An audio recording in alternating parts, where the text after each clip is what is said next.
We are here in room 113 North. I'm joined right now by Democratic Assembly Member Kelda Helen Roys. Can you tell us about the developments during the day? I mean, we sat down this morning, you and I sat down this morning, and we had a conversation where you were pretty upset because you had been trying to get into the Capitol and you were denied entrance.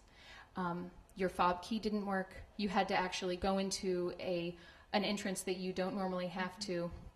You were denied entrance into your own workplace. What has happened since then? Well, today has been absolutely stunning in terms of developments. At about 10 minutes after 4 p.m. today, the Republican leadership in the legislature, specifically Senator Fitzgerald, announced that they were going to be holding a conference committee at 6 p.m.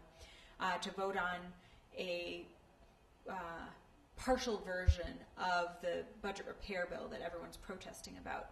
And presumably it would strip out the financial components of that bill and leave in the terrible policy provisions like stripping workers of their collective bargaining rights. And that way they would be able to circumvent the quorum requirements and pass the bill through the Senate with only the Republicans present. They did do that at 6 p.m. They held a vote, even though it was in violation of the open meetings law. We in Wisconsin require 24 hours notice for any public meeting. And at the very least, even in cases of emergency where you have to show clearly why it's an emergency, and there is none here, you have to have at a minimum of 2 hours.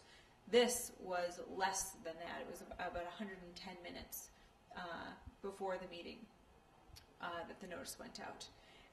Shortly after the committee voted, knowing it was doing so illegally and in violation of open meetings law, the Republicans went to the floor of the Senate, and in less than 5 minutes, they passed this horrible bill stripping 50 years of labor history from our state.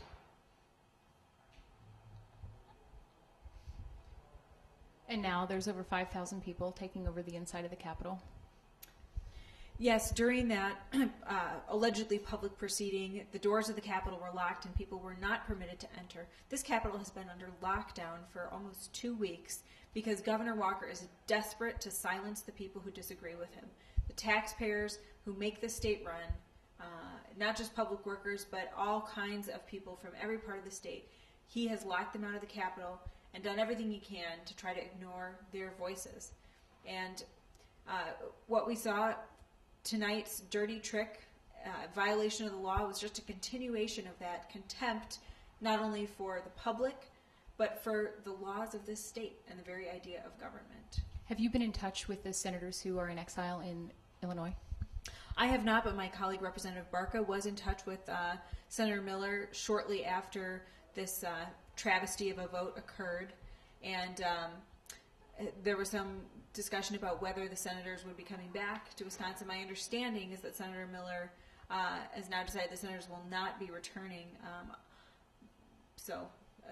That's an interesting development. I think it's quite clear that the Republicans are willing to break any law to get their way, even though they have the votes and they don't need to do that. They could do it the legal way and the proper way, but they won't. And so I think the Senate Democrats are rightfully saying that they can't be trusted at all, and that there's no reason for them to come back and engage in some kind of a farce of democracy. It really is, it makes you speechless what's happening in our state. And the Republicans have left. We saw them leave the chamber, and presumably to come back tomorrow. Do you know about that? Well, I don't know what the Senate plans to do. I mean, they've sort of done their dirty deed, and now it's up to the Assembly. And we are certainly going to be debating on that bill and engaging on it. And when will that happen? That will happen tomorrow at 11 a.m. The Assembly will be in session, and who knows what tomorrow will bring. I think it's a very, very sad day, very sad time for our state. And what power do you have as an Assembly person, and does the Assembly have? Well, unlike the Senate, we can't really necessarily deprive we don't have a quorum, the ability to deny a quorum, particularly now that they've stripped out the fiscal effect of the bill, the main part that would actually have repaired what in the budget needed to be repaired, according to the governor. So, we will certainly be wanting to make our points. I had prepared an extensive floor speech about why I thought this bill was bad for Wisconsin. I know my colleagues had done the same. We were not permitted to give those speeches. Now, unfortunately, this bill that's coming before us is not amendable, so we're not going to be able to offer any amendments to try to make it better. But we certainly intend to review the bill, which wasn't even drafted, we understand, until after the vote had already taken place. Certainly we didn't have copies of it in front of us. So we're going to review that. We're going to make arguments about why we think it oughtn't be passed, and we believe we have the right under our assembly rules to make those arguments. And if this passes, what does it mean for the people of Wisconsin? Well, it means that we will certainly be taking our state backwards very quickly. It means that workers will no longer have democracy in their workplace. And that's a very scary thing for anyone who has family members that go to the hospital and they want nurses to make sure that the staffing ratios and hours are safe. They're not going to be able to do that through collective bargaining anymore. For people who care about safety on the roads and snowplow drivers and law enforcement officers having a say in their workplace, they're not going to be able to do that anymore. People that want high-quality schools like we've had in Wisconsin, we're not going to be able to attract those high-quality teachers anymore. They're going to leave this state. And young people are not going to want to go into public service. Why would the Republicans pass something so atrocious? Well, it's very clear. Senator Fitzgerald let it slip, and as did Governor Walker in his call when he thought he was talking to David Koch, the GOP billionaire, that this really has nothing to do with the state budget. That was all just a red herring to try to force through this radical change. The point is that in an era where politics are dominated by corporate special interests and unlimited money from mega businesses to totally control the political process, one of the very few organized forces that stands up for the middle class and the working class are unions. And not surprisingly, given what we've seen in the past couple of weeks, that support tends to go to Democrats, because Democrats are the party that stands with workers. Republicans are the party that stand with the wealthy, against regulation, against public safety, against public service, and frankly, we now know, against the rule of law. So it's very clear that the Republicans saw this as a way to crush the remaining opposition to their corporate agenda. And unfortunately, it will be at all of our expense, not just public workers, but everyone who lives, breathes air, and works in the state. Anyone who has health will be affected by it. Anyone with a pulse, anyone who had a pulse and doesn't anymore and still cares about a democracy would be rolling over in their grave. Anyone with a child in a school. Yes. All this is going to be affected. And what are you going to recommend to your constituents? Well, this is one step in the battle. Legislation, I would say, even once a bill passes and is signed into law, it's never over. Things can be revisited. Now, the Republicans are cheating, and so they're winning these battles. They won this battle in the Senate today by devious and illegal means.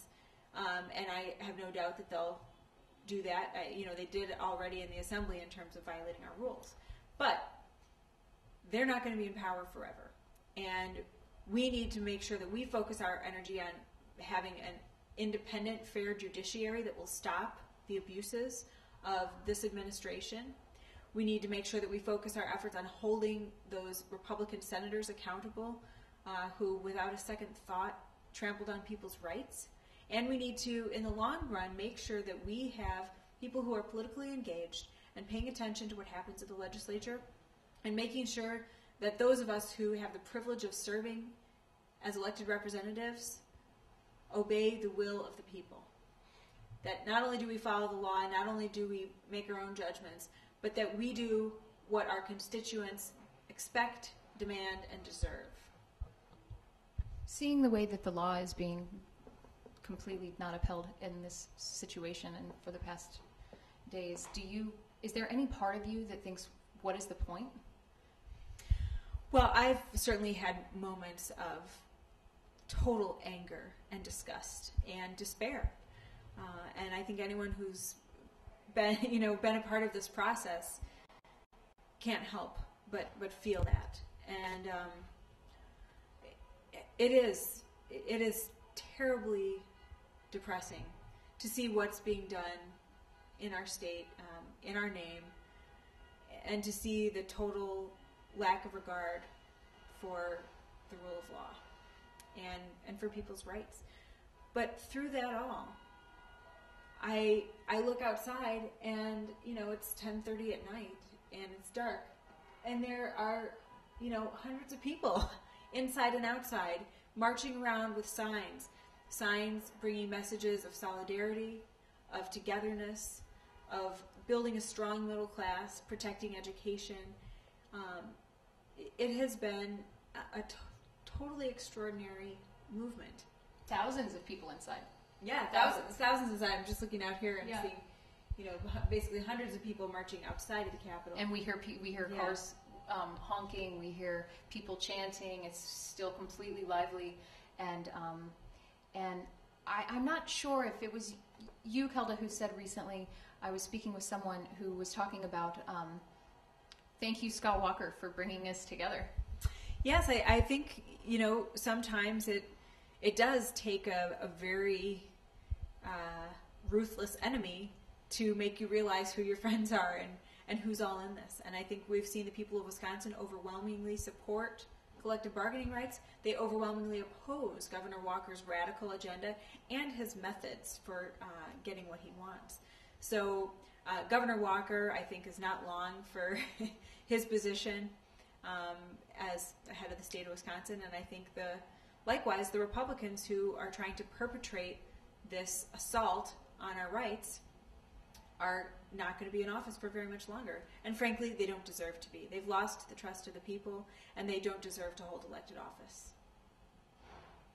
And final question. There's a lot of talk out in the hallways about a general strike. Do you have a position about that? I haven't really even had time to think about it. I'm still trying to exactly collect what's happened these past few weeks. I think, my priorities are going to be to do everything that I can to stop the stripping of rights from workers, and I'm going to do my best to do that tomorrow in the assemblies I had in these past few weeks, and to make sure that we're legally holding accountable the Republicans in any way that we can for their abuses and violations of the law, and then to turn my attention to what happens outside of the building in terms of how people get elected to office, because it's very, very important, and more so than ever, that we put people in office that share our values and are willing to do things the Wisconsin way. So that's what I'm going to be focusing my energy on, and I hope that the hundreds of thousands of people that have been marching in solidarity for their rights will do that too. All across the country. All across the country, millions of us.